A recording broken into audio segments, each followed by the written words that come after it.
most Somalians, even in Africa, they're not classified as black people or African. They're seen completely strange.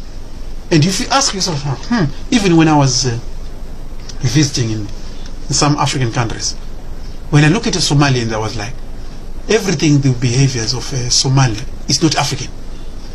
The behavior of Somalians is Arabic.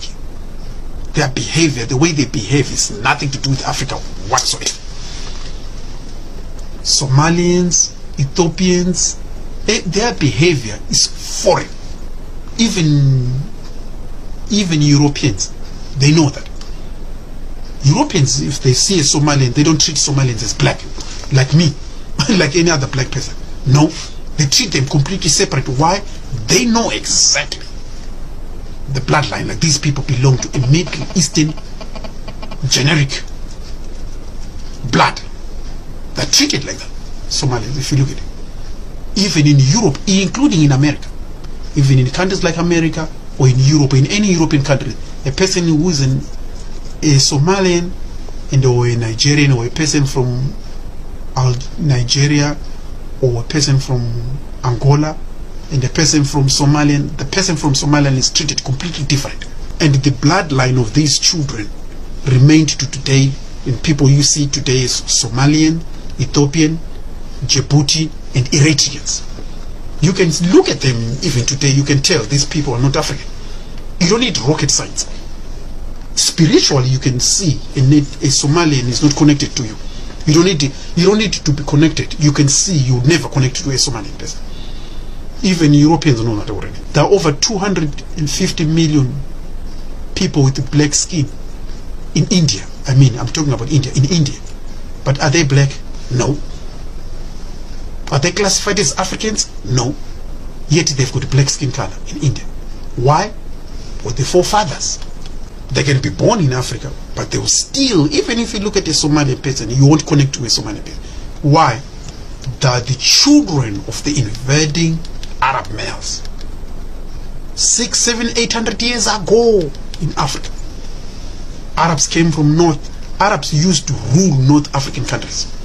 North African, native African countries. Until Europeans came in 400 years. 600, 500 years ago. Until the colonization of Africa by Europeans, that's when the Arabs stopped. Because there was another colonizer now, European. They're the ones who stopped actually Arab colonization of Africa. Nigeria was under Arab. Arab males ruled Nigeria. Ruled a lot of Africans from Sierra Leone to North Ghana, down to Nigeria, Cameroon, down all African countries in the north were ruled by Arab countries, by the Arabs in the north, until Europeans came in and stopped them. That's why today you can take a Somalian today, take a Somalian and an Ethiopian, or a person from Djibouti, or an Eritrean, take their DNA, you are going to see Afghanistan, Pakistan, Syria. Take the DNA of an Eritrean or an Ethiopian, take their DNA, you are going to find the DNA they have from their mother's side is going to be African, East African. Father's side is going to be Arab. Every time you take a DNA of an Ethiopian, Somalian, North Sudan, Ethiopian, Somalian, Eritrean, and Djibouti, take the DNA of these people. From the father's side is Middle East. From the mother's side is African. And that tells you these are children of the Middle East. You take the DNA from the father's side, you will be shocked. Many people have no idea. It's a history which has been taboo in Africa. Because many Eritreans, Ethiopians, Somalians, and Djibouti, these people are mixed hybrids and pedigrees of Middle Eastern males who were interbreeding with native African females. These African females for over 800 years ago, they're the ones with the native culture. They were the ones who have kept the African ethnic tribal cultures. But the children born, sadly, they were from foreign fathers.